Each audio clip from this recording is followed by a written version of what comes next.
and welcome to the Renegade Arcade. That is Volume 1 of our video game show. This is Episode 2 of the Renegade Pop Culture podcast. My name is Keona. I am your host. And with me right now is... Tony. Hey, my name's Tony. And we also have Josh. Hello. And we also have Kristal. Hello. All right. So we are the gaming contingent here on RenegadePopCulture.com.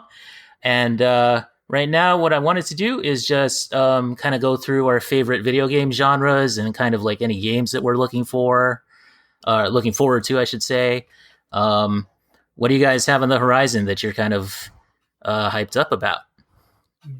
Tony? Definitely the most anticipated game for me right now. Like something that's coming out, relatively soon. Definitely Doom Eternal.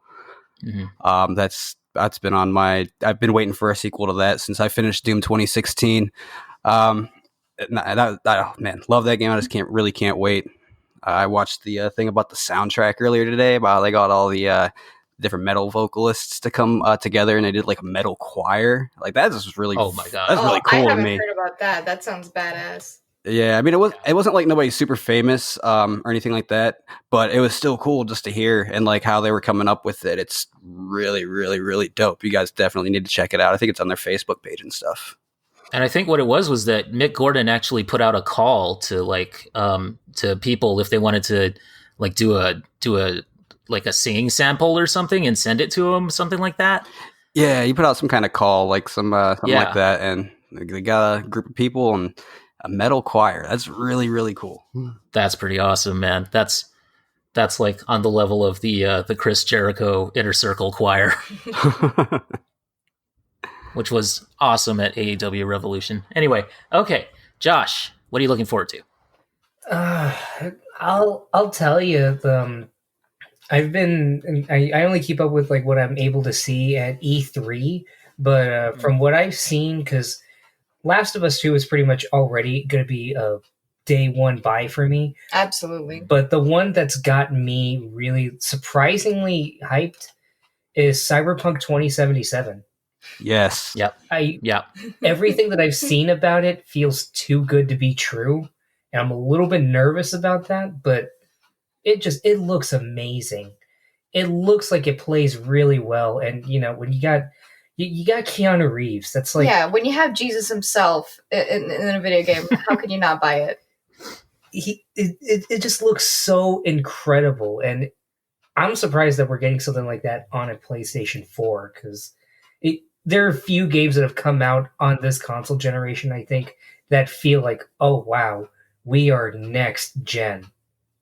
Mm-hmm. You know what I mean? Like, it sounds weird. I've always been really skeptical about this console generation. It feels too similar to the Xbox 360, PlayStation 3 era. You know what I mean?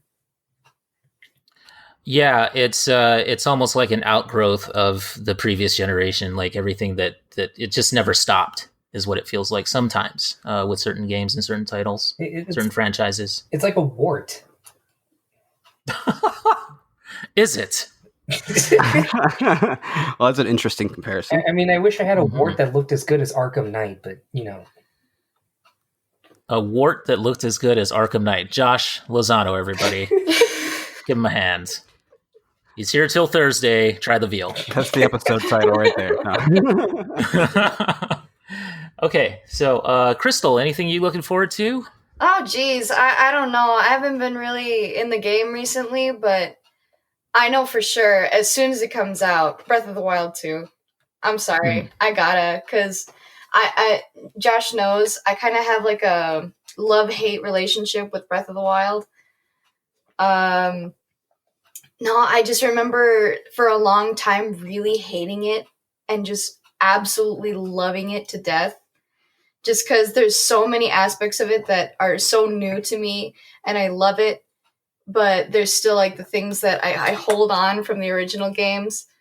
Like the soundtrack. I hated the soundtrack, but I love it. It's the most confusing relationship that I've ever been in. And that's saying something. So hearing about Breath of the Wild 2, I just have so many high hopes for it. Awesome. Okay.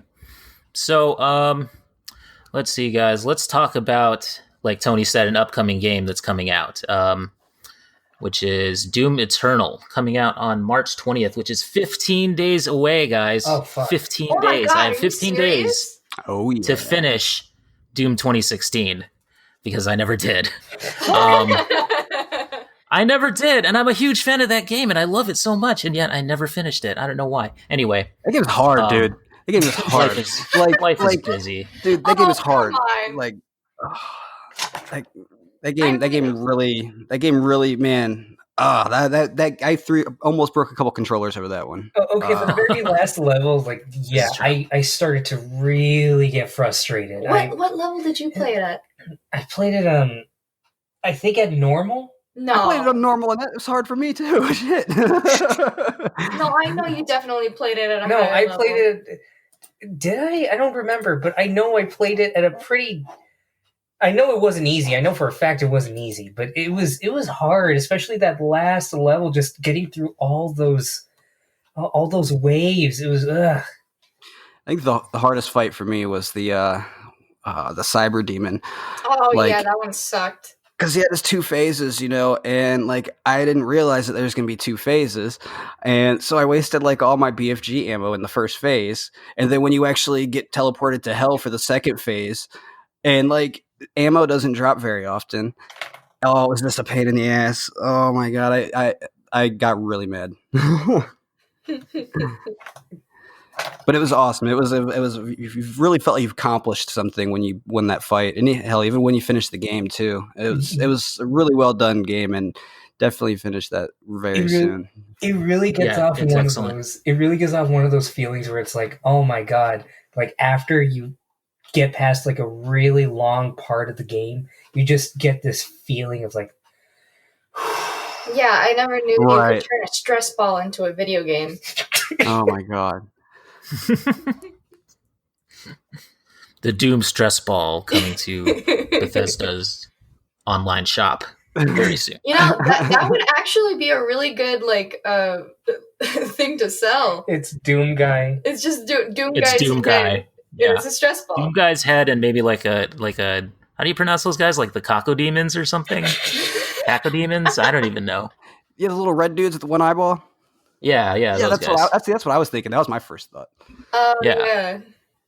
The one that, we posted the picture of the sad one. Oh my god, I forgot That about was that. almost getting killed by Doom Guy. There goes Kristal. It's all Yeah, good. Yeah, but All right, so Eternal should be good. I've like purposely stayed away from like a lot of trailers and stuff and a lot of information just because I want to walk into the game as blind as possible. I did that with Doom 2016. I mean, it's Doom, so you know about what you're gonna expect. But yeah, I've stayed away from pretty much everything. Like that soundtrack thing I watched earlier is the first thing I've watched since E3 since E3, and I'm so ready for it at this point, man. I'm so into it, man. I watched it when they had like QuakeCon or something. I watched one of the trailers for that and just kept watching it and rewatching it because I was just like, wow, this game just looks awesome. Okay, I remember. And I that, like- Wait, can you guys convince this whack job to No, eat it's a different mayonnaise? thing. It's a different thing. To just eat it? Oh my god, It's horrible. it's Well, not. like Weird Al says, just eat it. Like a spoonful of mayonnaise. No, On he a sandwich. refuses to eat mayonnaise. Period, or anything like a spread or anything like that. It's mustard, ketchup. That's it. Not even ketchup. Some people don't like mayonnaise. I mean, some people don't like other stuff. Like I hate eggs. I don't eat eggs. Ugh. You see, you're not gonna have any allies. Okay, with so this. this guy thinks that he has a ranch allergy. Well, Every good time because I ranch eat is disgusting. it- Thank you. And on top of that, I feel terrible when I eat it. Okay, can we at least come to this conclusion that blue ranch dressing is disgusting? Or blue You cheese? eat blue dressing? cheese. Yeah, blue cheese dressing is disgusting. I like it to like dip my wings in, but that's like it. Mhm. Yeah. Yeah, I can't. I'm not about to put that shit on a salad or nothing, but I was gonna The say- Doomslayer eats mayonnaise. he does. He I is. was He's gonna actually say- on the Hellman's Hellman's mayonnaise bottle. Yes, he is. Yes, it's a special promotion Special that they're edition. doing. I obsessed swear to with God, Hellman's. if this is real, I need to get it. I mean, it's called Hellman's. For crying out Exactly. loud. Right. Exactly. There you go. Perfect fit. Match made in hell. Yeah, I exactly. was going to say one of the biggest things of Doom Eternal. I'm sorry. The biggest thing I remember seeing from Doom Eternal, I don't know if it's the same demo or the same trailer that you saw, Keona, but it was you know what? It might have been the E3 demo. I don't remember where. It's just it's the start of the demo. It's Doom guy walking through this terminal, and everybody's just like trying to talk, but literally everybody's just kind of everybody just looks at him and they're scared. They're scared shitless of him. Yeah. The best thing about Doom 2016 that I admire surprisingly as a storyteller is how much it does not care about its story. Yeah. Like it's all there, but it's just like the thing that always made me laugh the hardest, and I think it was intentional in the 2016 Doom, was just every time the story's like, "Hey, Doom guy, listen up. This is very important." He would just shove his fist in it. Yeah, yeah, right. Because we're not here playing Doom for story. We're not. We're here to shoot some damn aliens or demons. Yeah.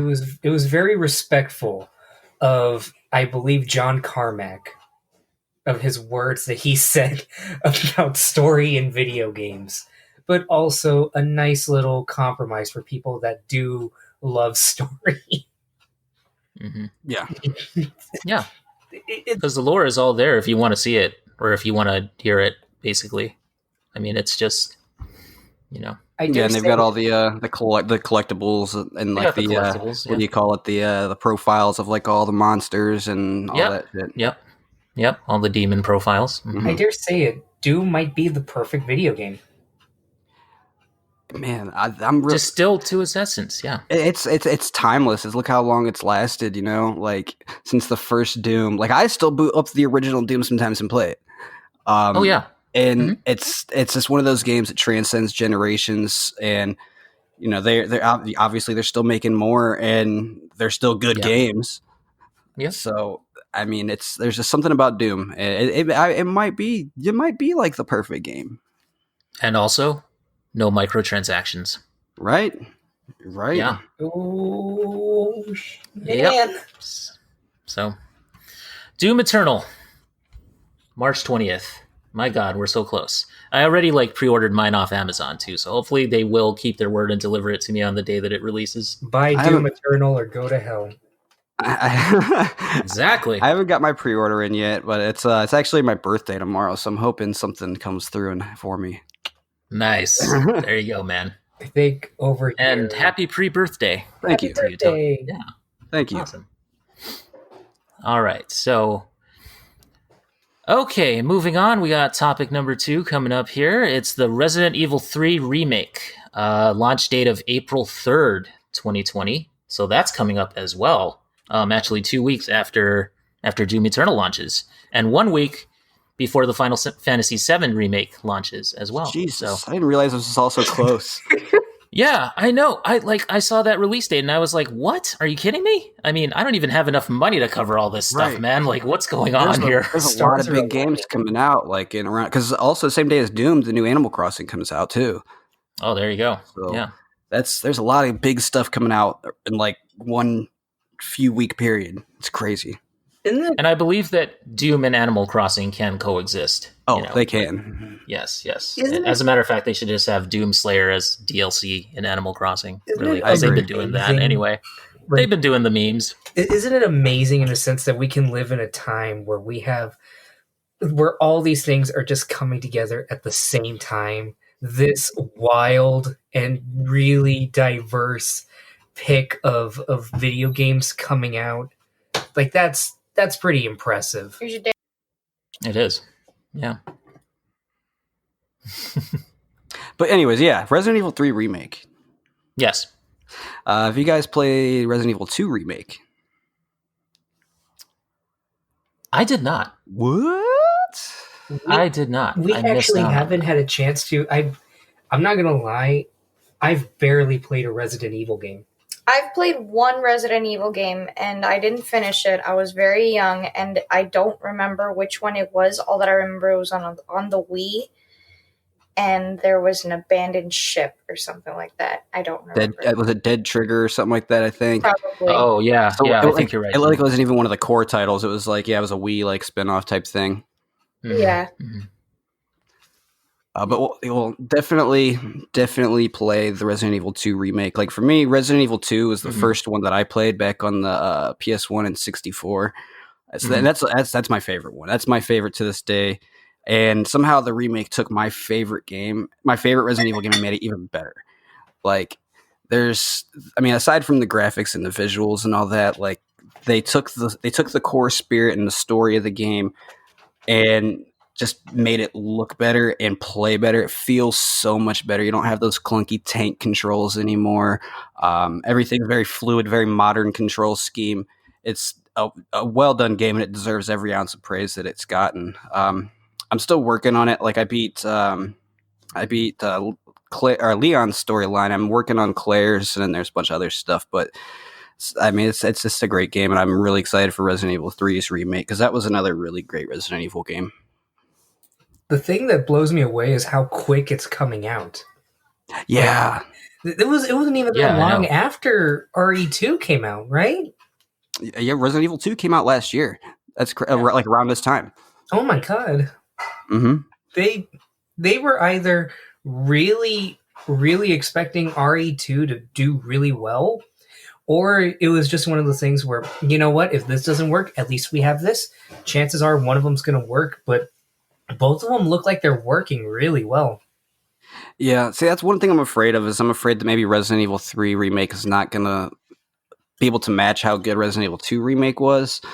Like, I don't know, maybe like they threw all their chips in with Resident Evil 2, so they kind of hurry up and thought, just, I don't want it to be a cash grab, basically, is what I'm saying. Hopefully it's the same quality. No, I don't think that RE3 is going to be a cash grab. From what I see, I don't know how true this is, but from what I've heard of Resident Evil 3, it's not exactly the most well-known, or not the most well-known, but like the most well-played, if that makes sense. Like, whenever I hear people talk about Resident Evil, it's always about the very first one, and how, even with how campy it is for being a 90s game, with the over-the-top under voice acting, and again the clunky tank controls and everything, that it's still able to inspire this fear of this feeling of dread, all the way down to when the first zombie comes into frame. Yeah. And you were almost a Jill sandwich. and then you have RE2. I've heard a lot of things about Resident Evil 2, the original one, and I think it's safe to say that's one of the most iconic games of the PlayStation 1. Absolutely. And Resident Evil 4 changed the game for third-person shooting, from what I've seen. And Resident Evil 5, that's the one I remember playing a little bit of, and I actually really loved it. I think it was a really cool co-op shooter. I played it and went through it with a friend, and it was a really cool co-op shooter. It was a good action game, but to me, it didn't really feel like a Resident Evil game. Yeah, it's more like, it's kind of like Gears of War. Yeah, I can see that. Yeah. It's just not. It was definitely not a horror game. Yeah, 5 and 6 just went full like 6 crazy we remember for games. the wrong reasons. I played like probably 15 minutes of 6 and never played it again. Same. And 7 is just completely different. I loved 7. Not my favorite, but I think it was the change was something that the series needed at that point. You had to do something different. You know, we've been playing essentially the same game with a different story for how many years, and especially after, because 5 and 6, like, those weren't very well received either, like critically or even by the fans. Well, they were maybe well received as far as 5 a little bit, but not on the same level as 1, 2, 3, Code Veronica, all that stuff. So they had to do something different, and I think it paid off. I loved the Texas Chainsaw Massacre vibe to it. Oh yeah. And then like once you got deeper into the story, that's when it started to feel a bit more familiar and a bit more at home in the Resident Evil universe. Just because, you know, there was little things you could find that like tied in to it, and then just even the whole vibe kind of changed. It got to that weird the whole Umbrella Corporation's doing some shit thing. It got to a real familiar, but it started off really fresh, and I think it was a really good game and a really good step for Capcom to try to step outside the RE box, if you will. Mm-hmm. But it also goes into what I mean with like each of those games. Even when they're bad, they have something really memorable that the fans still talk about. But I've rarely heard anything about Resident Evil 3. So, from your guys' perspective, what is like the most memorable thing, or like the thing that you remember the most about Resident Evil 3?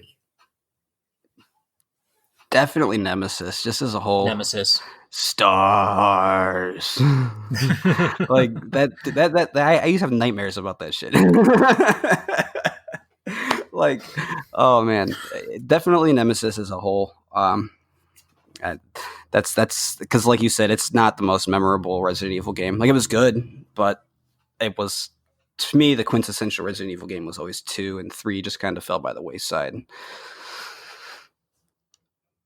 Yeah, I would agree with that. I think the Nemesis was definitely the most frightening sort of element in that game. And also, Tube Top Jill. Yeah. There you go. Yeah. Mm-hmm. Yeah. I'm with you Back there. in the day, that was the thing. Oh, yeah. Tube Tops, what happened to them on the next episode? Okay. Anyway. All right, so yeah, Resident Evil 3 Remake, plus the trailer that just came out for it, it looks pretty darn good, man. I mean, like, graphically speaking, it looks pretty amazing, I think. I haven't watched it yet. I need to check that out. Yeah, it's really good. It's really good. I know some people are complaining about the way that Jill looks in the game, because of the character model maybe looks a little bit odd, but I don't know. To me, that doesn't really matter so much, because, you know, you're just going to be playing as her, basically. Right. Jill Valentine. I've been so out of it. Like, I haven't even seen what she looks like. Oh, she looks like Daisy Ridley. Yeah. Does she? Yeah. Hang on. I gotta Maybe see a little this. bit. Yeah, maybe a little bit. I see that. Yeah, no, she looks like Daisy Ridley. I like it. I can see it a little bit. Yeah, I can kind of see it. I think she looks good. Like, I think people just want something to bitch about, like everything else. Yeah, I think so too. Yeah, pretty much. They can never be happy. Nope. Well, the only thing I'm unhappy about is no tube top. You know, you never know. It could be a skin. It could be a skin. It's gotta be coming. They're gonna charge you for it, though. It's gonna be microtransaction. Of course it is. Yes. Ugh. We'll have graduated from polygonal eye candy to realistic eye candy. You guys ever get so bored you can armadillo like a soccer ball till it's dead? No, can't say I have. I have not. Oh, Kristal. I'm sorry, my friend told me that, like, one of his dad's military stories, and that was among them. All right. Their punishment was to give it a full service funeral. Like, military funeral, playing taps, 21 guns, everything. And they had to guard its tomb for a week. Day and night. In full uniform. Wow. All right. Okay. Kristal, do you have any thoughts on Resident Evil 3, the remake? Oh. Jeez. To get us back on topic here? Since I so rudely took you off topic. Hold on, my sister's calling. I'm not calling you. I'm right here. Well, what do you want? Oh, I'm lonely. You're lonely? Can she This podcast is amazing. It's going to be our highest rated ever. Oh, absolutely. Absolutely. It's the- People are going to it's be the oh my god, podcast. guys. Just edit out this little section. No. Sorry, I'm so sorry. Who is this? No, it's all good. It's fine. It's the podcast. I don't know. I might keep it in just because it's entertaining, you know? It's like, who would expect that? We're Renegade Pop Culture. We're bringing you new things. It's a video game podcast that actually isn't about video games. Who's knocking? That's how we get you. Oh my god, how we everything's get you. going That's off the how we rails hook over you. here. I'm sorry. It's okay, man. It's all good. Okay, so we're going to jump topics now. We're going to move on to The Last of Us, which has been in the news because not only is Last of Us 2 coming out in May 29th, which I didn't even know until I looked this up. I was like, holy crap, May 29th? That's just over 2 months. Mm-hmm. Like, that doesn't seem like... It seems like kind of an August release for me or something, or like a July release or something. I don't know. I would have thought it would have been like a fall release, but hey. Yeah, like a fall release, maybe. Okay. But, okay, May 29th. There you go. Sooner than we think. Okay, but it's in the news because we got us a Last of Us TV series in the works at HBO. Hold on, wait. And this is coming to us. I found out that it's coming out in May. Yeah. That's what we just... Yeah. That's what we just said. No, I just came back. Like she came back. No, yeah, right? May 29th. May 29th is the release date for Last of Us 2. Holy shit. Yeah, I know. It's crazy. All right, so yes, Last of Us series in the works at HBO from both Neil Druckmann, who wrote, produced, directed the entire game, and the Chernobyl creator, Craig Mazin. And Chernobyl, of course, was one of HBO's top-rated shows last year. It got a whole bunch of accolades, and it was pretty amazing from what I hear. I never really had the chance to watch it, unfortunately. Me Yeah. neither. I missed out on a lot. What the heck, man?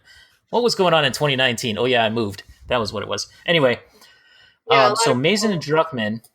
a lot of people are just gonna- jump ship from Game of Thrones to Mhm. Chernobyl. I know that. Yeah. Well, from what I hear, it was very, very good. So Yeah. that sounds very, very promising because, we're talking about kind of a post-apocalyptic world here. So hopefully Craig Mazin will bring some of that Chernobyl magic to this. And also Neil Druckmann is going to be writing this and producing it. So this is exciting. Is it supposed to be like an adaptation, or have they not It's an specified? adaptation. Or have they specified? I believe so. They said it's going to follow the events of Last of Us 1, the Okay, video game. Yeah. I'm here for it. Wow. So Yeah. so I actually just played that game for the first time last year. Oh my God. Yeah. Whoa. What did you think? Because during that era I was an Xbox 360 guy. Mhm. But then I So was I. got older and I could start to afford nice things on my own. So I got a PlayStation. And yeah, and I'm like, it was like on sale for like $8 one flash sale or something like that. I'm like, well, might as well. And it was the remastered version with the DLC. The DLC. Yeah. Mm. So I got into it and I beat it probably in a week. Just every day Yeah. after work, that's what I did. And then I finished it on the Yeah. weekend. And oh my God, that game is amazing. So I know I'm super It late, is. but if they're gonna go with that same story, then I'm here for that for sure. Because it's a great story, and more people need to hear it and see it. I agree. Jeez. I remember playing it the first time with my dad when it first came out. And, the whole experience, the first 10 minutes of the game.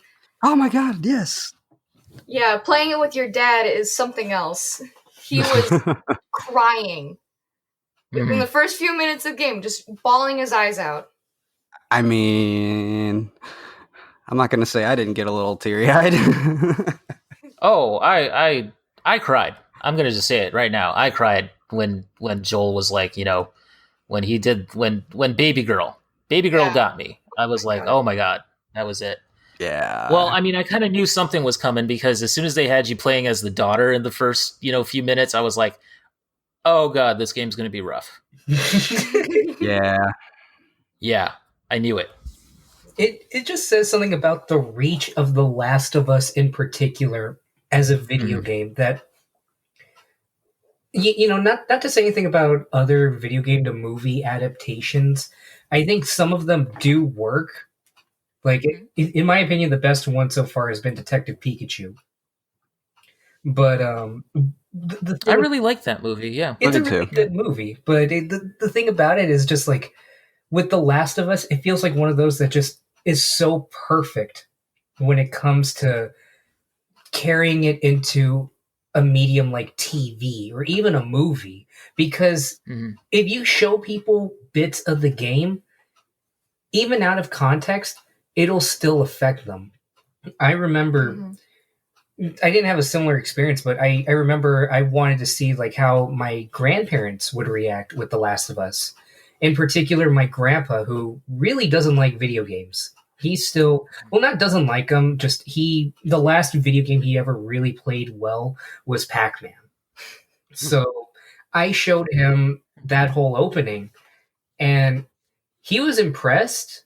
And then he actually started tearing up when Gustavo Santaolall's haunting theme started playing. And that says something that even someone like him, who doesn't really take video games seriously, is able to be that emotionally invested into it. Even if it's through the music. It shows how much art is put into something like that and how beautiful The Last of Us is. Yeah. Well, yeah. The, Go ahead, Tony. the I was only gonna say. I was just saying. Yeah. the, Oh, okay. the only thing that I'll admit I'm a little bit iffy on, but I think it's only because I only know him from other things. I'm still a little bit skeptical about Craig Mazin, however you pronounce his name. Mhm. Because, yeah, he's been getting a lot of accolades for Chernobyl, and from what I've seen, understandably so, but Yeah. his filmography isn't the strongest. I'm looking at his Wikipedia right now. Oh no. Oh my god, he's writing for Borderlands? Wait. Oh. He did Rocket Man. Wait, what? No, that's Seriously? yeah. He's writing the script for Oh. Borderlands with Eli Roth, but Oh, for the movie Borderlands, not yeah, the game. no, he ain't Anthony Birch. But you know, you look at his movies beforehand. He did Rocket Man, not the Elton John one. He did Scary Movie 3, Scary Movie 4, Superhero Movie, The Hangover Part 2, Identity Thief, The Hangover Part 3. Well, And maybe that's where he cut his teeth. I don't know. I mean, hopefully that's why I said Chernobyl magic, not superhero movie magic. Todd Phillips looked at him and said, "We do live in a society, Craig." Oh man, yeah, that does seem like a weird choice though. Like That is a weird choice. the majority of these are like comedies and like adult comedies at that. Mhm. So that's a really strange. It's really strange to see him jump from that to something like Chernobyl. I've never seen it, but to me it seems like it's a pretty serious like That's a drama. cool leap. Yeah.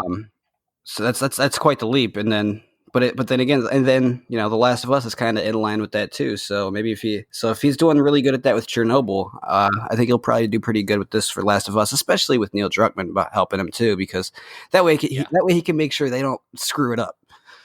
Yeah. And if it sucks, he has nobody to blame but himself at that point. Druckmann knows the score, Yeah. He knows how to make that story work, I'm sure. And I think that's why it'll work better as a series too, instead of as a movie. That way, because you can stretch it out and you can get that character development we got in the game. Exactly. Yeah. Maybe even things that couldn't even be in the game, or maybe things that maybe were supplementary, but could be expanded into bigger things. Like imagining just the whole winter segment. Yeah. Or even turning Left Behind into an episode. Oh yeah. Yeah. Or expanding on oh shoot, I'm gonna forget his name. The dude that we find in the middle of the city. Oh, I can't remember his name. The weird dude. Yeah, the weird dude and his boyfriend. Oh man. Yeah. I can't remember his name. Yeah. I can't remember his name. Yeah. Tommy? No, not that. That was the. That was the brother. Yeah, the brother. Yeah. Oh, what was that dude's name? I'm looking it up right It's gonna now. bother me now. We gotta go to Google. Bill. Yeah. That's where it was. Yes, Bill. Yep. Yeah, Bill. Yeah, he was in Billstown. Why is this magazine sticky? Yeah. That was the best. Yeah. That'll be something cool to see in the show too. It's just you could do so many different things within that universe, and with like characters that we've met, new characters, even seeing maybe the events that we went through in the game, maybe from a different character's perspective too, or what was going on while they were doing this, what was going on where they were doing that. There's just so many ways you could go with it. Yeah. Yeah, honestly, I think the only way that I could be really turned off by this show is if they don't hit the score right on the dot. They gotta bring in Gustavo Santaroya. They have to. That man's a genius. He brought so much to the game just with the score alone. Though, Oh yeah. Yeah.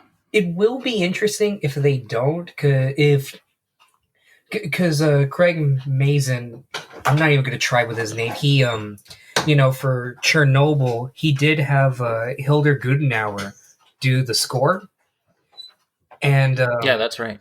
that would be something to have Hildur do the score for The Last of Us. But I'm of the opinion, if you can get the man, get the man. Maybe the both of them. Oh my god. Yeah. I'm sure HBO could afford that. For this, I'm sure they could. They got that Game of Thrones money. That's right. Yeah. Just as a little tidbit, though, I don't know if you guys know about this, but there was a YouTuber named Grant Vogel, I think is his last name. Anyway, he did a Last of Us cinematic playthrough series, and I don't know if you guys have seen that, where it's just basically it's him playing certain parts of the game, but like with no commentary, and just like he just gets you through the story and gets you the main story beats. And it's about 7 videos, and each one of them is maybe half an hour to an hour long. And yeah, it's called a cinematic playthrough, and he just does he did a lot of work on it with like camera angles and just making sure that the gameplay segments flowed and everything. It was really cool. So if you ever want to show it off to anybody that doesn't play games, then you can just point them in that direction. That's cool. I might have to check that So out just myself. look it up. Yeah. Mm-hmm. Now the cynical part of me is but anyway. wondering if Craig pitched it to HBO by just showing them those videos and being like, "This is the pilot. I didn't even have to shoot anything. Here, this is what we can do." I mean, well, you could tell that it's a video game though. And Craig's like, "Oh, we can fix that in post." We shall replace actor's head onto body of Joel. Troy Baker's head will be on the body of Joel. Because why not? Yes, exactly. Well, anyway, I don't know, man. I mean, hopefully Craig Mazin, just do what you did with Chernobyl and don't do what you did with Scary Movie 3. Just definitely not what you did with Scary Movie 4. Yeah. But Neil Druckmann's there. I'm sure Druckmann will steer the ship, and I'm sure that he'll keep an eye on things and make sure that everything looks good. From what I understand he looked at the movie, because there was going to be a movie version of Last of Us, which just went into development hell and just languished there. And I think he was the one that said he doesn't want it made or something, or, obviously the producers all agreed with him. And since then they've moved it into a series. So hopefully this all works out. It's a smart move. I think it's so. a very smart move. Yeah, I'm here for it. Okay, guys, we got one more tidbit of news here.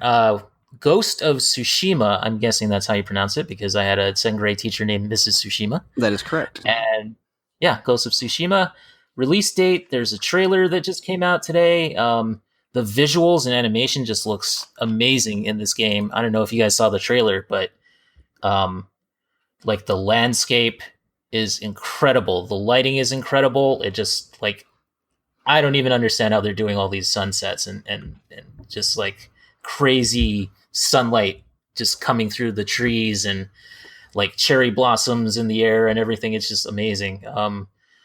For those of you who don't know, Ghost of Tsushima is a samurai game. It's basically, it reminds me a little bit of Tenchu, at least in concept.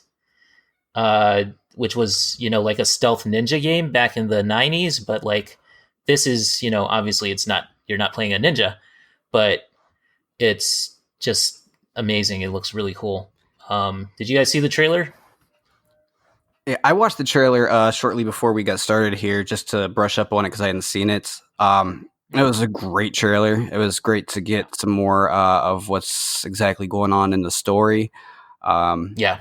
And Sure. like you said, beautiful looking game. I've been kind of following this game since they first showed that first trailer. What was it, E3 2 years ago? Same here. And just from the moment, I remember they did that, and Sekiro were shown off for the first time the same year.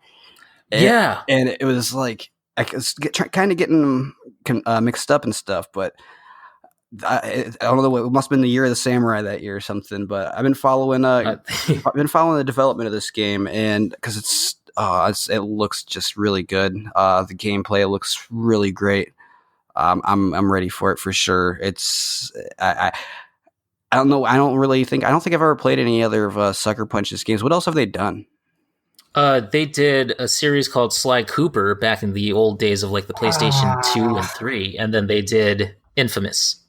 An Infamous Last Light. Okay, yeah, I never played Sly Cooper. I played only a little bit of Infamous, so I'm not real familiar with them. But I mean, the game just looks cool. It looks great. The story looks good. It looks beautiful. And again, it's a PlayStation 4 exclusive. I am really surprised. I am very, very surprised it did not get pushed back to PS5 launch title. Yeah, it's pushing. Maybe they'll re-release it. Yeah, it's pushing, like you're getting every ounce of juice out of that PS4 with this, it seems like. And I'm surprised. I was really expecting them to announce that it was going to be pushed back and be a PS5 exclusive.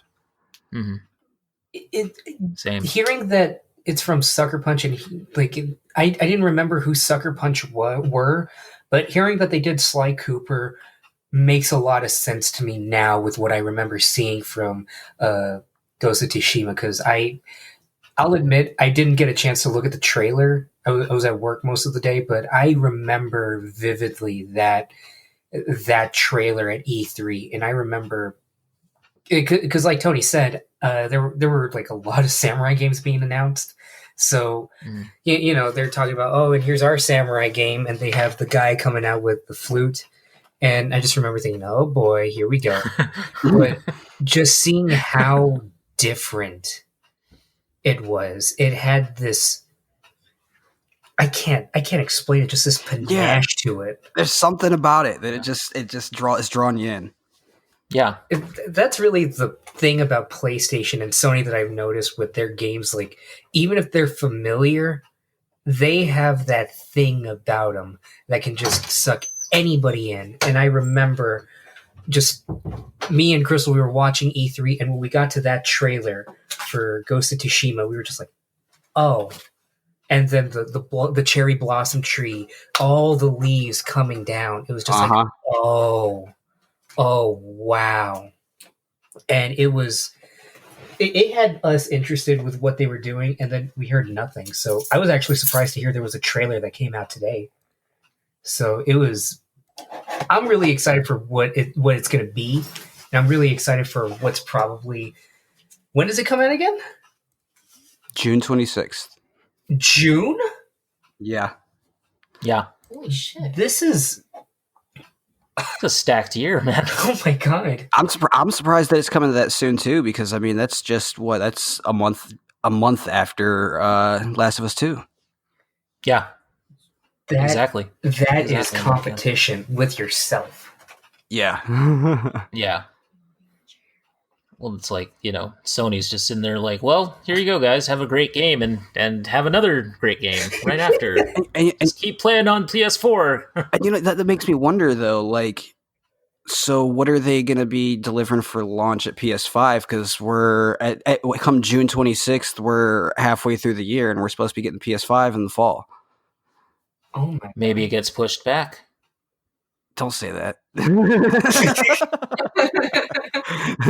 I'm just saying, maybe it does. I mean, maybe they gotta wait and see what the Xbox Series X is. And I've heard that one of the things that they're definitely they're starting to develop for the next generation for PlayStation 5 is a sequel to Spider-Man.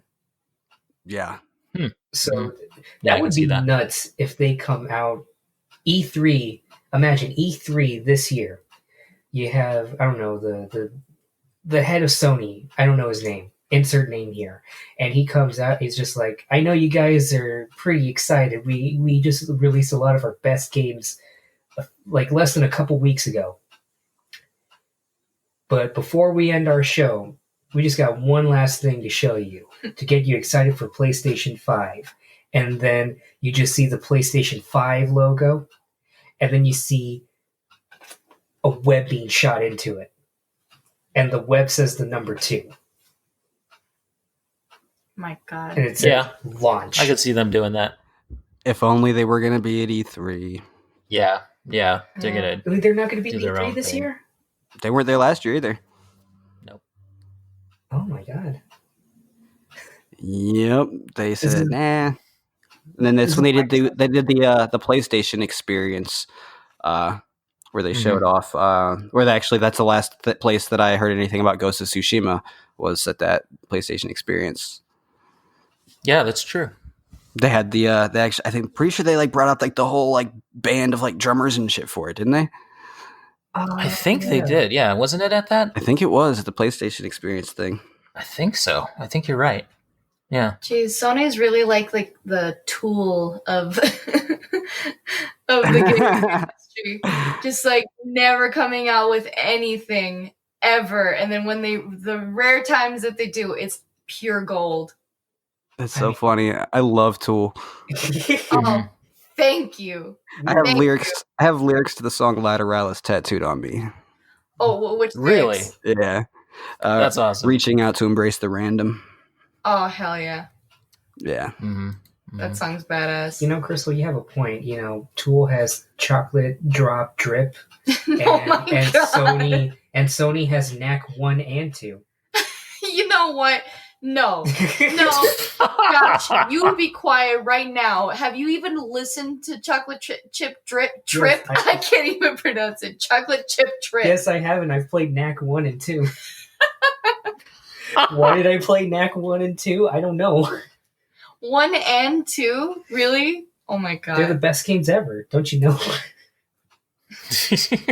I live on those particles, baby.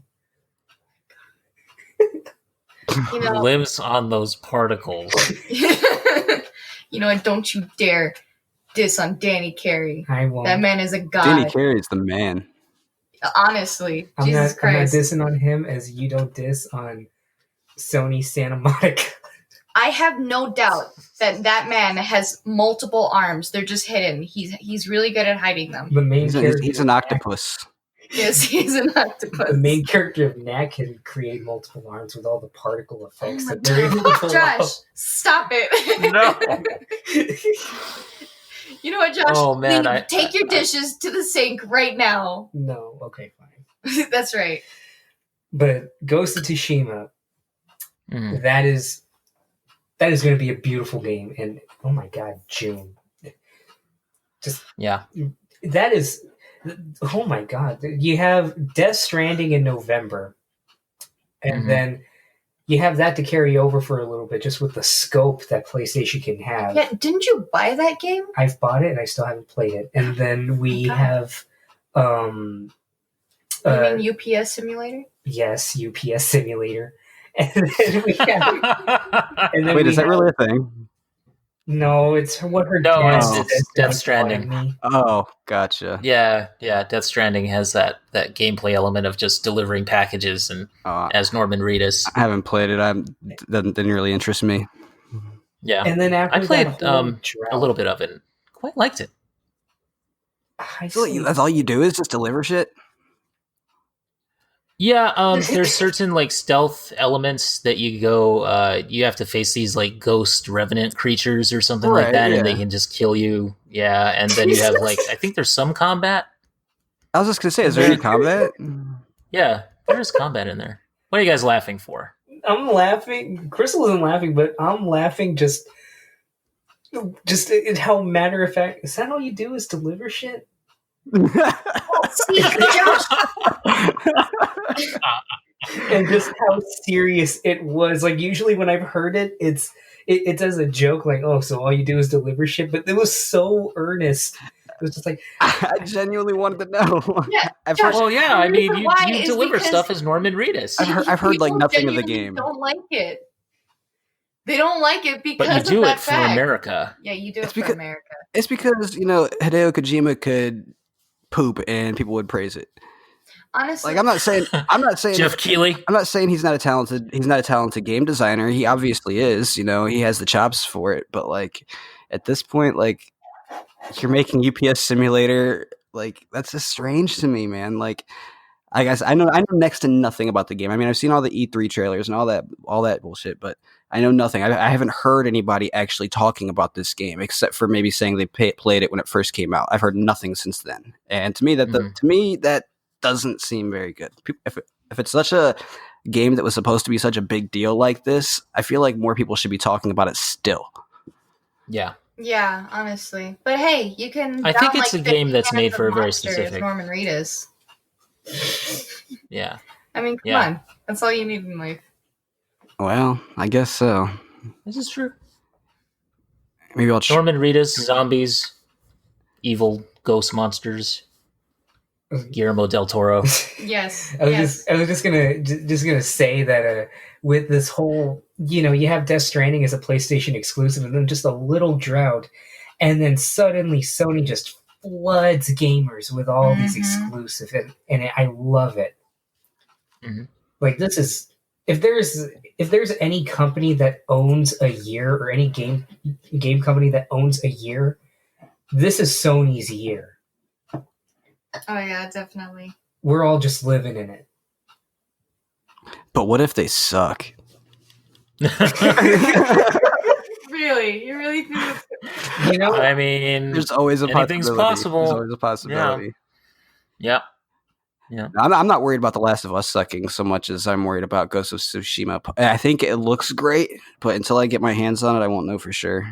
But I'm curious about how it plays. Yeah, I'm curious how it's going to feel. What the gameplay is going Yeah. to be like for sure. Like, is it going to be really cinematic and like kind of like Last of Us, where it's very directed and linear, or is it going to be something where you actually have like flexibility in the combat system, or is it going to be like a stealth game where you're just sneaking around? As far as I know, it's supposed to be open world. Correct me if I'm wrong. If anybody else knows better, but Oh my god! I'm pretty sure it's supposed to be open world. Yeah, that makes sense. All I know is, I want to definitely get my hands on it, because if it plays like shit, then that's gonna ruin it for me. Like, it can have the best. It has the best, and like I'm a big story guy. Like I like very very rarely play multiplayer. Like all I play is single player story games, and like if even if the story is great with Ghost of Tsushima, if I can't play it, or if it's like if it's like the gameplay isn't there and the controls and everything, then I'll pass up on it. Yeah, well, why do you think that so many people are, disappointed with Death Stranding? I mean, people are praising it for its story like crazy, but nobody wants to actually experience it because they're freaking tired of delivering packages. Right. It's a very and stumbling. You stumble a lot too. It's a stumble simulator. That is very interesting though, because more than anything, like, story can usually carry you through anything in any medium. Like in music, you can have a song that you can tell sounds very amateurish, or you can have a singer that just doesn't sound good, but you have really good lyrics, and that can carry you through anything. It's the main reason why Bob Dylan had a career. Mm. And you have movies where the movie can look like it was shot on ravioli, and the sound, is very. But if it's got I have questions. If it's got a good story and it's got good characters, that can make up for anything. But with video games, you can. Okay, so Josh, have you ever shot a movie on ravioli? Yeah, how does one shoot on ravioli? Fun fact: my last movie, we had ravioli on set, and I just thought, let's let that take over. Just let's put that on the tripod. Or did you, in fact, turn your DP into ravioli? You know what? I'll leave that up to the listeners. But You'll never know. Isn't that interesting though? How with all those you can forgive all the other elements, but the story can carry you. But in video games, it's up to the player. Like you can have the best story, but like Tony said, with gameplay, the gameplay isn't good. You won't want to stick around for it. That's right. Yeah, it is interesting. It's because games are the most unique, medium of entertainment because they're interactive. So yeah, if I can't get through actually playing the game, or if your gameplay loop sucks or bores me, then I'll go to YouTube and watch somebody else go through the story or something. Yeah, because that's I'm the not exact reason. CG movie. I'm not about to. I don't want to. I want to play a That's game the and movie. feel like I'm doing a chore. Yeah. That's right. That's why That's it the took me. exact reason. It took me so long to get into Red Dead Redemption 2 because that game felt like a chore. Oh yeah.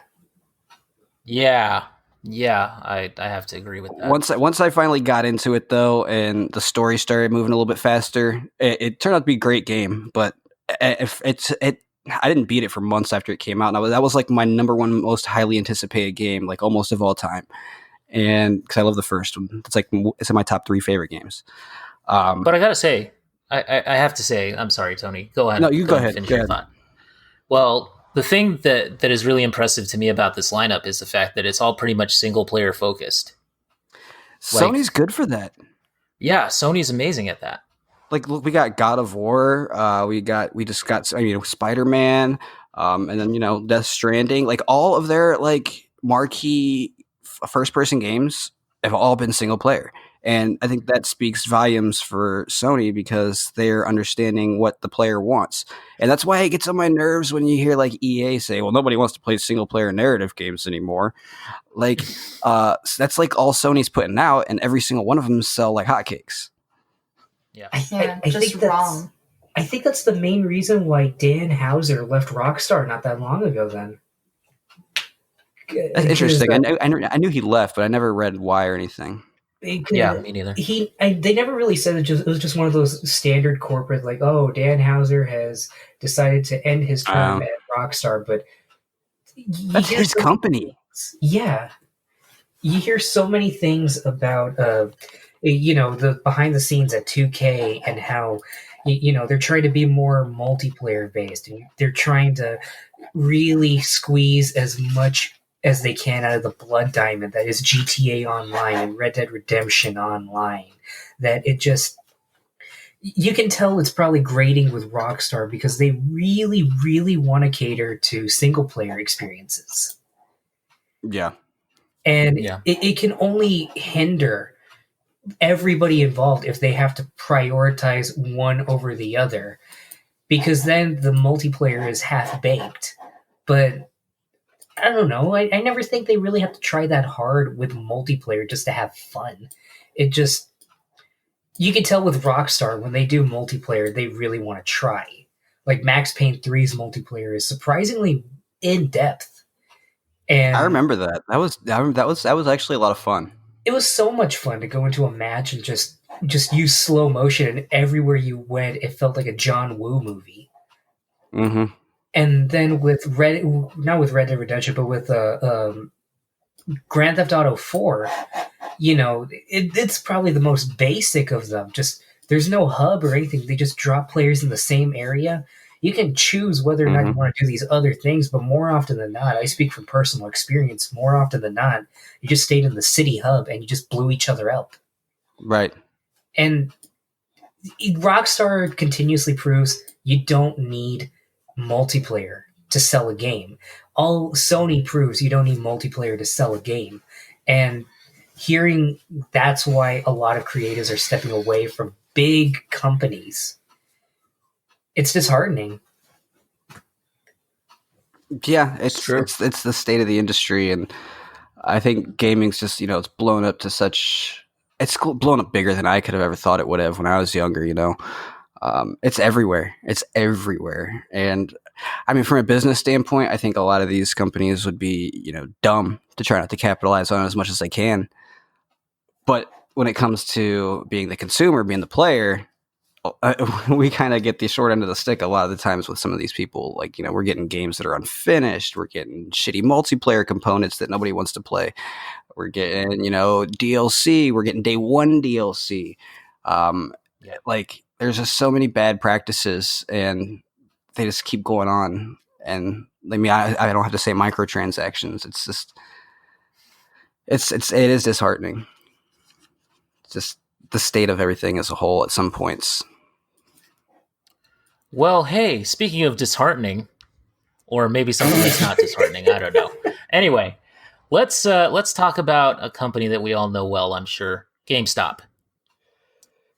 Yay. GameStop is going through a certain transformation, let's say. So in Tulsa, Oklahoma, I was reading an article about this on IGN, and in Tulsa, Oklahoma, they have apparently a plan to save themselves by transforming some of their stores into concept stores. In other words, like you would have what they're calling a GameStop 2.0, which what it does is it dramatically cleans up the traditional layout in their store, and they add like a table where you can have like tabletop gaming, and they add couches for couch co-op, large TVs that they can do split screen, co-op on, and up to a dozen gaming bays where visitors can sit down to play games together on either PC, Xbox One, PS4, or Nintendo Switch. So what they're trying to do is make it more of a tournament setting, or like a setting where people can just come in there and actually it's almost like a cyber cafe where they would just play games together, and just, instead of over the internet, you're just there in person and you're playing like a LAN tournament almost, but it's online, of course. They also have another concept, which is called the GameStop Social, which is more about couch co-op and more about like esports tournaments and watch parties and that sort of thing. Can there be what do a you guys bar? think? I wish. I wish, dude. Like, seriously. Imagine just going into one of those and you have everybody just shit-faced out of their mind, cheering for somebody when they're like the second to last person alive in Fortnite, or like a long game of Call of Duty Zombies. That'd be dope. That is honestly cool. really impressive. Like, I no lie, if that's what GameStop is trying to remarket themselves as, that would be probably the smartest thing the company would do in a while. Just to, when you were bringing up the GameStop news, I thought you were going to talk about how they're going to stop selling comics. GameStop sells comics? That was my thought. I wasn't even aware of that. Yeah. Like, I thought I had seen something about that, but yeah, apparently. Well, they do have another one, which is this GameStop Pop thing, which was, okay, in their words here, it says, GameStop Pop was designed with the hardcore collector in mind. There are still games and couch co-op gaming, but the shelves are filled with exclusive gaming collectibles, apparel, and accessories. This is from their words. So if I want to buy a game, I got to go to a different GameStop than the one I go to if I want to buy a collectible? No, well, it says that there are still games and couch co-op, so I'm guessing that they're still going to sell that part. Store, but they'll probably, like, it'll be all their stuff like Funko Pops and all their, like, like random things that they sell over there. But apparently not comics, because comics aren't a big enough demand for that sort of thing. I had no idea that was even a thing. They sold comics. Yeah. Mine doesn't. I have a couple here that do, but more than that, it's like, that is both really smart and also a little bit upsetting, just because I feel like the only one that could actually pick up a lot of traction is basically almost like the LAN party more than the couch multiplayer. Because that's just the sad reality of online gaming. It's basically killed that. Yeah. Like, I would kill to walk into a GameStop in like 2007 and having everybody playing a game of Mario Party or Mario Kart. Yeah, Halo 3, that would have worked. Halo 3, all that stuff. Imagine what that could have looked like. That probably would have kept couch multiplayer alive. But even still, there's still some games here and there, like Smash Brothers and all that. Like they can keep the spirit alive, but what I mean by disheartening is just in the fact that it's very limited if that's the case. Because off the top of my head, Smash and Mario Kart are really the only ones left that can really do something like that. But Yeah. as a whole, that's really cool, and I hope they start expanding. Yeah, from what it looks like to me, it looks like GameStop Social would be more like for families and that sort of thing, and more like a casual sort of experience, whereas GameStop 2.0, as they call it, is more like tournament focused and more like tabletop gaming. Hands-on accessories wall is what they say. So like you can try out like gaming headsets and you can try out controllers. And then it also has couch co-op. So if people want to play like, I guess like well, what's a good co-op game these days? Jeez, I don't even know. What's co-op? I mean, what is a good co-op game though? Seriously, like These days, hell, man. I don't even know A Way anymore. Out. Yeah, maybe A Way Out, but I forgot about that game. Okay, and there's one more concept that they're testing, which is GameStop Retro. Oh, So, and what they say is that it's a concept built on the foundation of 2.0, but instead it's specifically about like a library of pre-owned games that they would sell that are like for the classic game systems or like classic gaming consoles. And they would have gaming bays that have CRT televisions and like old school, just like games and Man, consoles and things like that. As cool as that sounds, I think that's probably I don't think that's a good idea. Yeah, I disagree. I feel like there's the market's not big enough to dedicate a whole store to it like that. That's like that's to me why a lot of the like mom and pop game shops closed down, because there's not enough market to justify that kind of store dedicated to just that. And people are going to go online and find classic consoles and classic games anyway. Exactly. Then you're going to go to GameStop and they're going to mark everything up and they're going to push I'm sure they'll have their specific, things they got to sell, like, the power-up rewards and stuff. If I don't got to go to GameStop, I don't go to GameStop, because I don't want to go to GameStop because they talk to me too damn much. So if I can order something online, and, that sucks, that's the way the world is, but I much prefer the other ideas, and I think those would be more successful in this day and age than a dedicated retro store. Yeah. See, that's where I disagree, because we have a mom and pop shop for games literally down the road, and the biggest problem I have there is the same problem I see with others, is that they don't offer that big of a selection. Mm-hmm. It's very limited to, in all honesty, shovelware and licensed games. So to really make something like that work, GameStop would need to go all out and really go for pre-owned versions of games that they know people will play, and making them a little bit more affordable. Like it would put a lot of pressure, but I think it could really work only because we're now in a generation of people that grew up on, my generation, the people that grew up on the GameCube and the Xbox and the PlayStation 2 and the classic PlayStation and so forth, and the N64. You have a lot of those people that are growing up that are now in my age, in my early 20s, and they're feeling nostalgic. Holy crap, you guys are young. And it's just, you have all these things, like you're looking for things that you wanted to get a long time ago, but you couldn't. And now that you're not able to find them anywhere unless they're, $100. I'm telling you right now, I don't care how good Silent Hill 2 is. I am not paying $90 for a pre-owned copy. No. But it's a viable market. It just depends on how aggressively they go about it. Because if they do things where you walk in and it's like, oh, hi, welcome to GameStop, check out our selection, and they only have Pirates of the Caribbean on Xbox. Hey man, that game's awesome. I don't know. Like if they have stuff like that, it's gonna fail. It's gonna fail hard.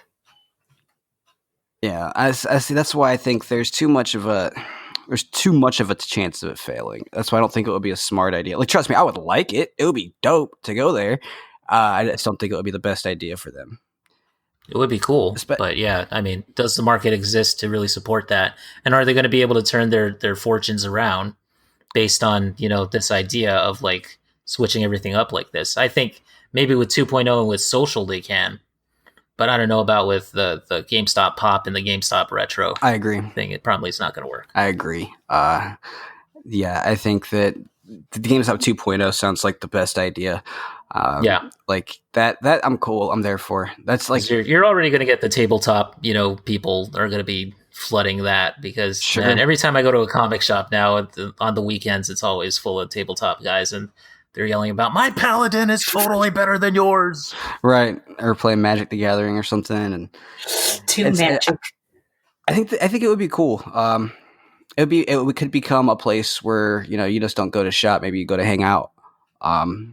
There's a lot of cool things they could do to capitalize on something like that in that vein. That along with the social, there's just there's a lot they could do. It just depends on if they do it and if they do it right. Because again, GameStop doesn't have the best track record. No. And like Josh was saying, I'm not about to go pay $90 for a used copy of Silent Hill 2. So they've also got to understand that their retro stuff has to be at a reasonable price too. And they got some work. They got their work cut out for them, definitely for sure. But I think so. I would support it. All right, so that brings us to our main topic here, which is pretty amazing because we're like right at the end of the show. But and it ties into retro. Yeah, it actually does. All right, so let's talk about a certain demo that was released this week. Let's talk about the Final Fantasy VII Remake demo that came out on PS4. That also was released on. I was watching a video by I think it was Maximilian Dude on YouTube, and he said that it was actually released almost in the same hour that the game was originally scheduled to be released before it was delayed. Huh. Oh, that's cool. Yeah, so it's almost like an apology from Square. They were just like from Square Enix, where they were just like, "Oh, here you go, guys. Have fun with this for a month." But yeah, so what do you guys think? Did you play it? Did you get a chance to? I did not play it. I'm going to be that guy. I have never played Final Fantasy VII, even the original. Well, okay, no, that's a lie. I've played it for like 10 minutes. Okay. It wasn't. I think when it came out, like originally, it might have been a little too advanced for me. Okay. And I turn-based. This is not my thing. Like Pokemon's the only thing turn-based I'll play.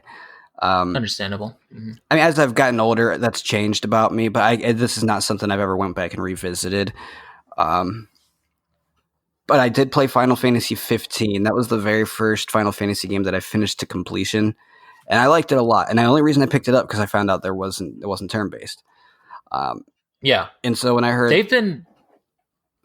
that 7 is gonna not be turn-based like that, that made me interested. And it's like, because I know how iconic this game is for a lot of people and how important this game is for a lot of people. And while I don't feel that way myself, I understand and appreciate other people's affection for this game. And so when I heard it wasn't going to be turn-based, it's like, okay, cool. Maybe now I can, finally be one of the cool dudes that know this game. So I haven't played the demo, but I'm looking forward to playing the game when it comes out. I don't really have a whole lot to say about this one except for it looks cool, and I'm down to give it a shot. Yeah. Well, I can tell you, I was skeptical about it, and then Josh, we'll get to your thoughts also. But I was really skeptical about this game because I thought, is this just going to be like some cynical cash grab, or are they really like how rebuilt is this game going to be? And it turns out, if judging by the trailers and the demo, it is fully rebuilt. Like, this game takes everything that you remember or that you know of from the old original game, and it just basically blows it up into like 3D, and Midgar is a living city. The character models are just like better than Advent Children, which was really good for its time. And I think the battle system actually made a lot of sense to me after I played it. Like at first, watching the trailers, I was like, "What is this battle system? Like, how are we going to come to terms with this?"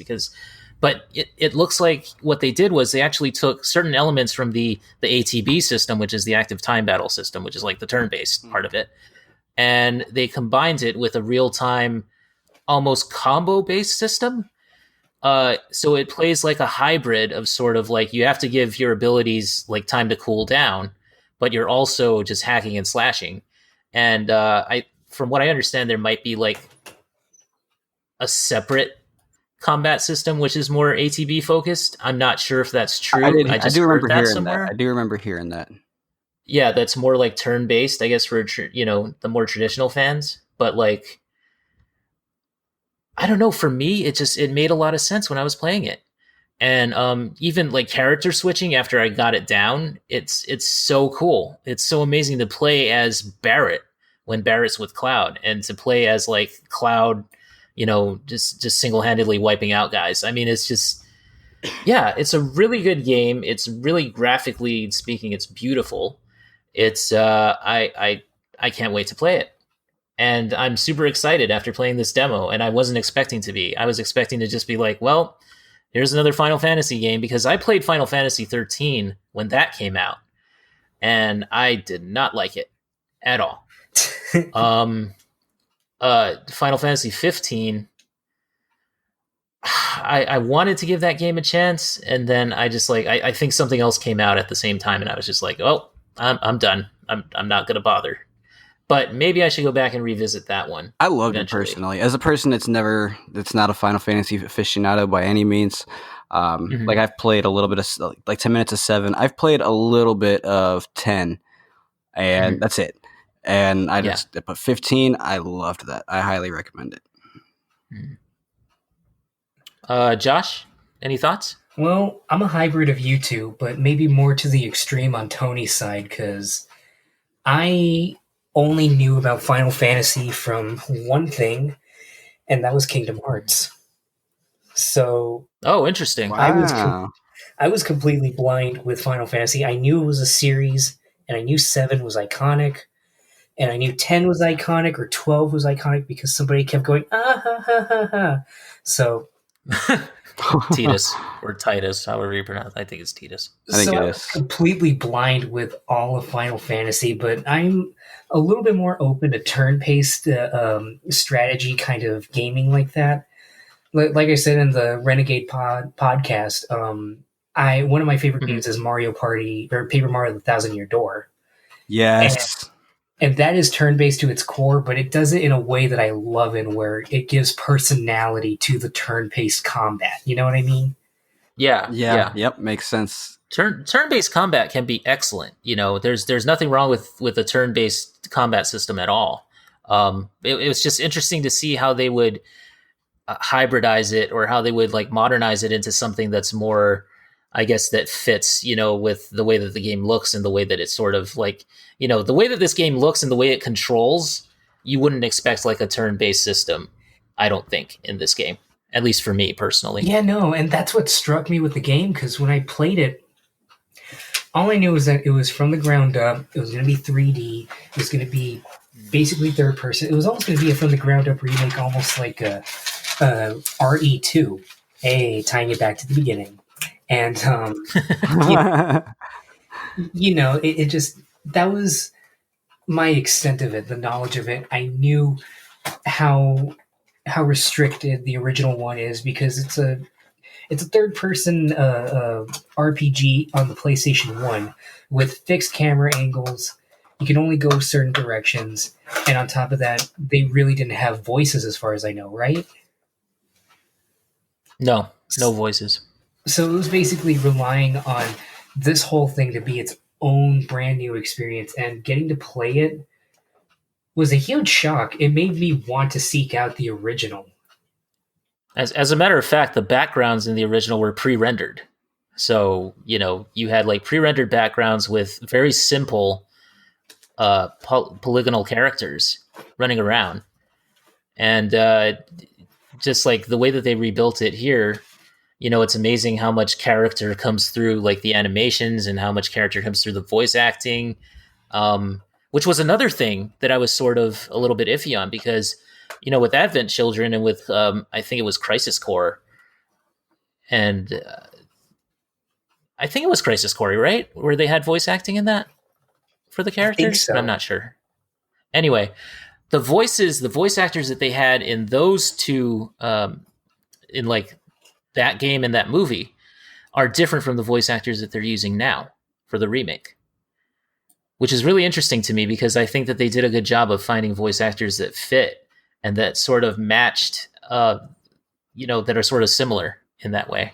So that was I think they did a good job with that. That was one thing I was very worried about because, like I said, I've never played it, so I didn't know what Cloud was like as a character aside from Kingdom Hearts, and he's a very brooding sort of type. Yeah. And from what I hear in Final Fantasy VII, he's a very, he's serious, but he's not over the top. Like, leave me alone, get out of the room.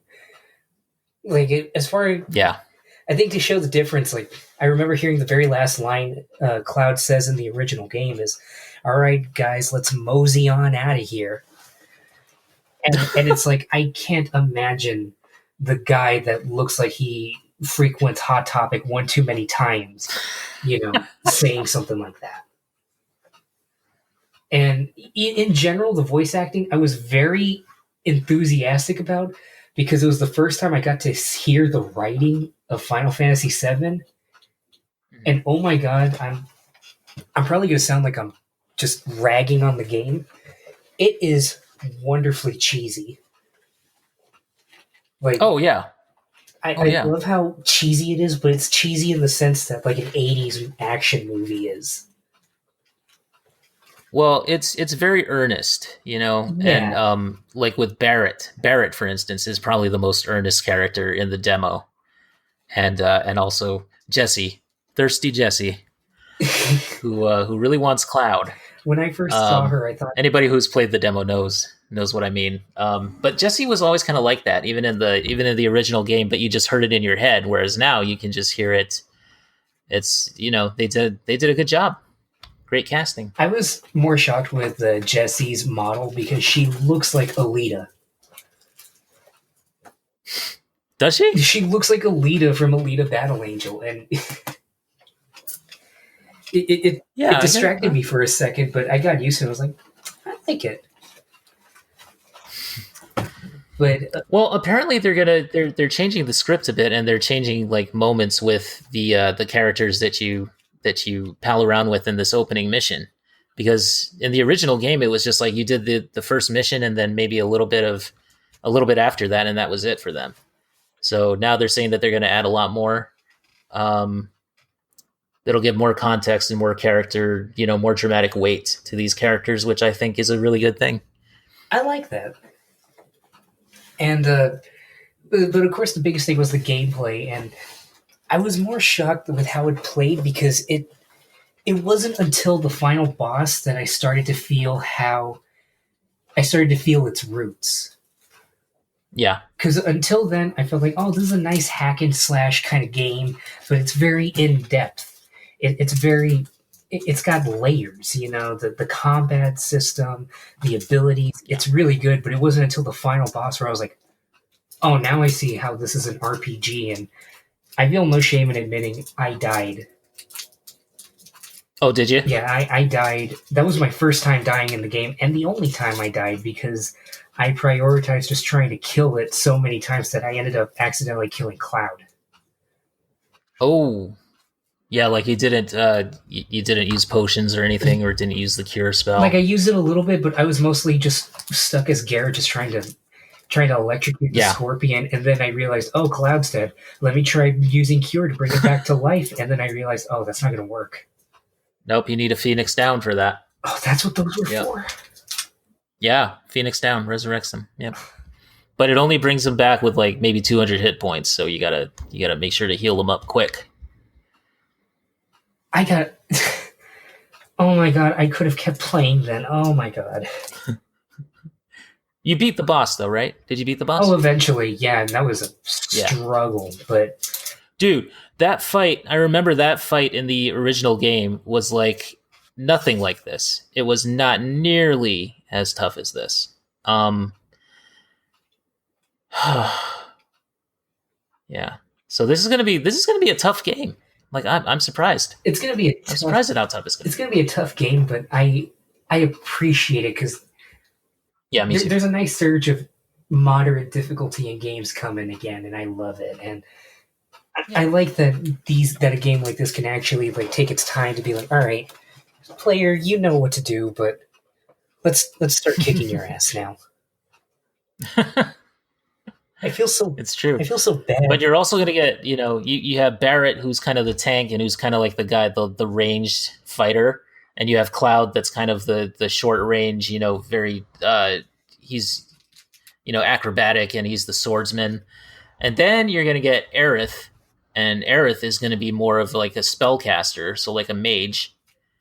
And you're going to get Tifa, and Tifa is the straight up hand to hand combat fighter martial artist. So I'm looking very forward to Tifa and Aerith, because I think those two characters are pretty awesome.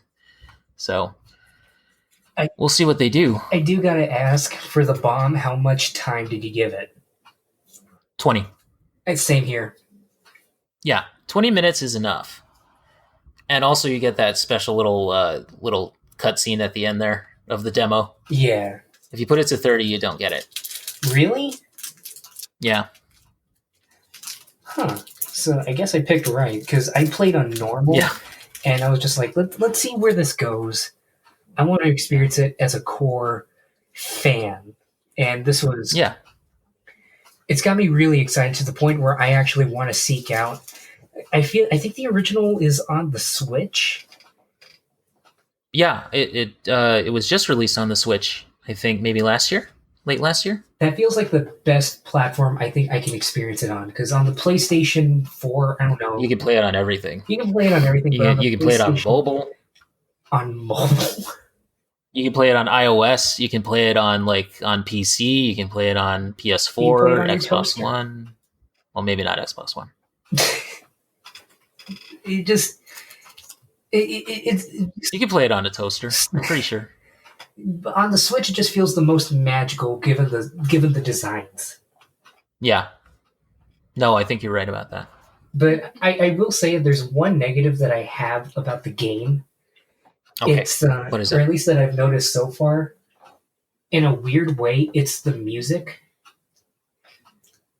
Okay, you're not the first person I've heard criticize that. Now, what is it about the music that you think is off? Well, it's two things. One, it's the fact that the music repeats endlessly.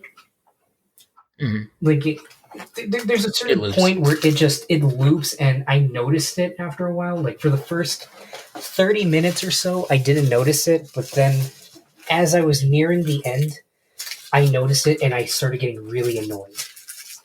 And the reason why I started getting annoyed, I don't know how much of it is, re-recorded, but I remember Kristal brought this up while I was playing, and literally everyone in her family brought it up while I was playing at some point after her.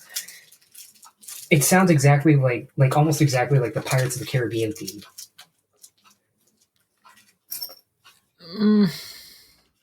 And I think it's just because I'm not familiar with the original game, so I don't know if it's literally a track lifted from the original, but... Well, it's originally they had like MIDI sound, so it was all like just synth. And now it's basically it's a re-recording where they had the original composer come back. They might have used some of his, some of the orchestral versions already available. I don't know if they actually had him re-record the entire thing, but it is like the theme that you hear when you're fighting like the spider tank at the end there, or the scorpion tank at the end there, is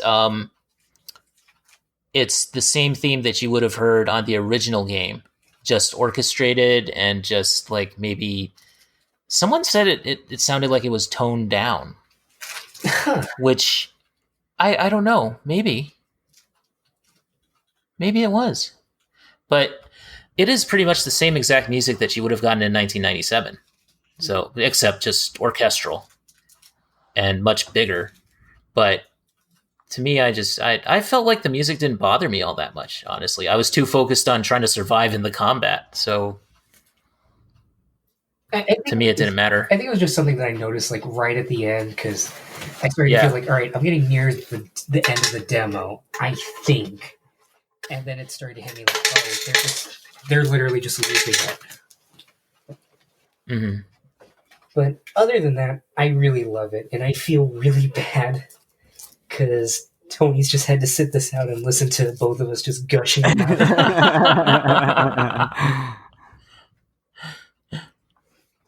Well, the last thing that I really want to say about that is that you can get a free theme on your PlayStation 4 just for downloading the demo. Oh. Which is kind of cool. If you download the demo by May 11th, you will get a free PS4 theme, which will be available on April 10th when the game comes out. So that's pretty cool. Oh, that's nice. Yeah. And I'll say one last thing. Sure. I'm going to eat crow because I was very skeptical about this game ever coming out. Yeah. A lot of people were. There was a video from Cosmonaut Variety Hour on YouTube. Shout out to him. He's a really fun and really funny YouTube channel, but he did a video about Kingdom Hearts 3 and how that was probably never going to come out. And it was because the director of the game, Tetsuya Nomura, he was directing. He moved over. He was directing and doing everything, and just he's never really been a really big director at Square Enix. So right, having him kind of unexperienced in this role, and then doing both this and Kingdom Hearts 3, it was like, all right, it's never going to happen. They're probably just sinking money into nothing. He was originally the character designer for Final Fantasy VII and 8 also. And I believe 9? Maybe not 9. A part of that shows just in the writing. Because I believe Tetsuya Nomura does the writing for Kingdom Hearts. And the way he writes Cloud is very weird. Really? Like I said, he's overly serious. Like just more so to the fact he doesn't quip. He's not even snarky. Well, Cloud does have an arc. He has a character arc in this game, and you see him sort of become who he really is, and that's all I'll say about that. I'll save the rest for when we get to see it because I'm really excited. And also, what's interesting about it is that this is just going to be the remake is going to be covering just the Midgar section of the game, which is maybe it's a very small portion of the game actually, because that game came out on 4 discs back in the day on PlayStation. So it's going to be 2 Blu-rays here, and it's like 100 gigabytes. So it's interesting. We shall see. They're adding a lot, apparently, to this section of the game. I'm not. I know some people are maybe a bit iffy about it, but I think it's going to be good. My thing is, it took them this long to come out with the first part. Who's to say you guys are ever going to get a second part? Yeah, that's true. Imagine I mean, it's a complete rebuild. Imagine they just abandon it. Thanks for the money. Hey, I mean, I got to play through Midgar and see it as a living city, so to me, that's good. To me, I'm fine. Yeah. I know a lot of people aren't going to be, but here's to hoping that they actually do finish it. Let's just be hopeful. It just seems concerning because at least from what I've seen, like they've only talked about this first part. There's like been there's been like no plan laid down. Like, okay, so we're planning on coming out with the second part. This amount of time away. I think they're just trying to survive. Yeah, I think they're just trying to survive this. This launch. Yeah, and maybe we'll see. But these guys probably need a break. Probably. Yeah. All right, guys. Well, so we have talked about a lot tonight, actually, and we've gone way over time than I was expecting, which is cool. That's fine. That's fine. That's actually good. Have fun editing. So let's go ahead and let's hand out our social media contacts here. Tony? Yeah, so I'm on Facebook, Twitter, Instagram, Twitch, Xbox, PS4, all Twan Center, TWANSINNER. Awesome. All right. Josh? You can find me at Twitter at JSH Lozano. You can find me on PlayStation, even though I don't play it that much anymore, at Joshua Lozano 64, which is named after my YouTube account, which is JoshBoy64. Tune in. Maybe I'll upload a new video sometime before the year ends. And I guess I have an Instagram, which I believe is the same as my PlayStation gamer tag, but I can't be too sure. I only do it. I only use it just to make dumb things with Kristal. Yeah. Okay, and then for me, I am on Twitter at Keona Tang. That is at KeonaTang. And also on Facebook under the same name, so you can find me on there. And what else do I have? Oh yeah, so I have my Xbox Live account is Neoplasmic47806, and on PSN I'm Neoplasmic. No numbers after that. So all right, Transcended math. Let's torture Josh for a little bit and make waterfall noises because he's been sitting here doing the pee-pee dance the entire time of this podcast. And this is on the podcast, by the way. So, all right, guys. And you can also catch our episodes on the RenegadePopCulture.com, which is where we'll be posting show notes and we'll be posting this episode, as well as at RenegadePopCulture.podbean.com. That is where our episodes are also uploaded as soon as they're ready.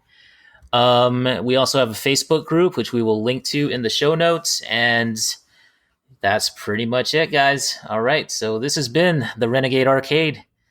We will see you guys later. Peace. Later.